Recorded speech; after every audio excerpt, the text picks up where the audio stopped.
En remportant la Palme d'Or lors du dernier festival de Cannes, en lieu et place du grand favori 120 battements par minute, The Square a entériné la montée en puissance internationale du cinéaste Robin Östlund, devenu grand espoir européen depuis le succès également cannois de son Snow Therapy. L'artiste et metteur en scène suédois est désormais un auteur installé sur la scène internationale, et The Square était bien une machine de guerre conçue à cet effet. Un film d'auteur à la fois abordable et exigeant, qui reste enraciné en Suède, tout en s'ouvrant des pistes hollywoodiennes via la présence de la nouvelle reine de la télé américaine, Elizabeth Moss, en personne.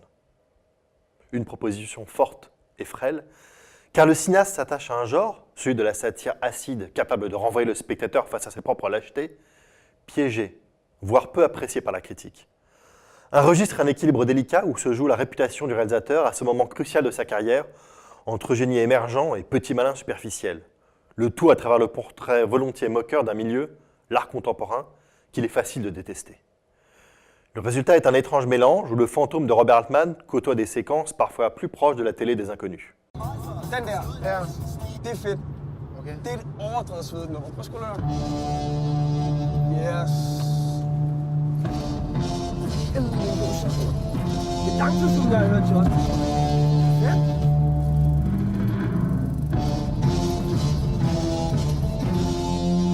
Og paradokset er, de hedder Justice.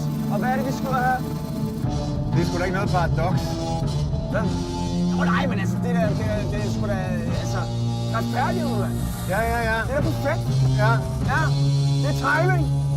Det er kraftigt med timing. Det er kraftigt med timing. Ja. Er du klar? Ja. Sker det nu? Skru op. Ja, for helvede. Det er fedt, ikke? Okay. Det er det, der kommer til at ske, når man stjæler din telefon. Ja. Ikke? Så kommer kameraet. Så kommer vi med hammeren. Så kommer kameraet med hammeren, Så ikke? kommer vi med den store hammer. Så kommer retfærdighed. Ja. Jo.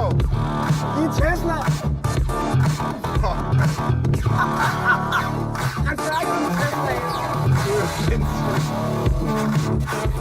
La partie Altman du film se situe bien entendu dans cette description méchante et transversale d'un environnement très spécifique et un peu fermé.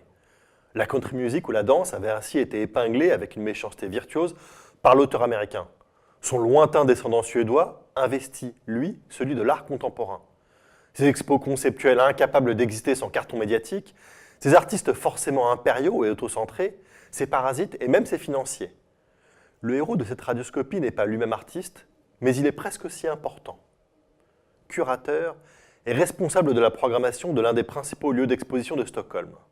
Celui-ci prépare un événement important, The Square, miroir supposé de nos propres lâchetés personnelles. Un événement imprévu va le pousser face à ses propres contradictions, à l'intérieur de ce fameux grand écart entre parole, concept et acte. Sur cette base, la satire se déploie en deux panneaux. Une partie caricaturant le mini-monde de l'art contemporain, une autre la personnalité vaguement lâche et hypocrite du principal personnage. Le premier aspect de cette démarche est le plus évident, le moins riche, voire le plus déplaisant. Il se traduit par une suite de gags qui culmine dans un mini-sketch sur un homme de ménage nettoyant par erreur une installation artistique, tout en enfilant les clichés caricaturaux sur l'univers dépeint. Les artistes mégalos et pompeux, les œuvres théoriques aux messages lourds, les happenings et l'autosuffisance de toute une petite clique. Une armada d'observations peu fines qui rappellent parfois certains passages de la télé des inconnus, en moins drôle et moins humble. Le metteur en scène a en fait fait partie de ce monde, puisqu'il fut d'abord un artiste contemporain à succès. Mais cette caution réaliste ne rend pas plus subtil, moins cassant cette vision presque méprisante d'un milieu déjà souvent moqué. Le deuxième angle de Square, plus riche et ouvert, est contenu dans le parcours du héros tout relatif du récit. Un homo modernus séduisant, plein de réussite, divorcé, et travaillé par des questions de morale, de courage, qui se diluent fort facilement dès qu'elle rentre en contact avec le monde extérieur. C'est ce choc, amplifié et résumé par la scène phare du long-métrage, celle d'un artiste grand primate qui confronte la micro-société fermée du musée avec les lois de la jungle, que filme vraiment Östlund. Comment être au monde, avec des principes, des interrogations, sans avoir la force ou même simplement la volonté de les appliquer pratiquement au réel. Ces questions et le parcours cathartique du protagoniste vers un dénouement forcément rempli de sagesse n'échappent pas plus aux clichés et surtout ne trouve jamais de vraie équivalence visuelle, cinématographique.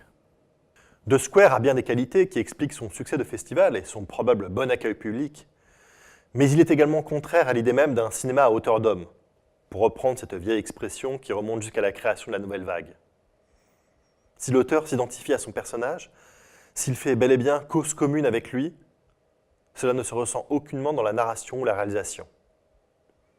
Celle-ci multiplie par conséquence les plans larges, moyens, bannissant la plupart du temps le gros plan et son sous-entendu implicite de complicité entre le protagoniste et le cinéaste.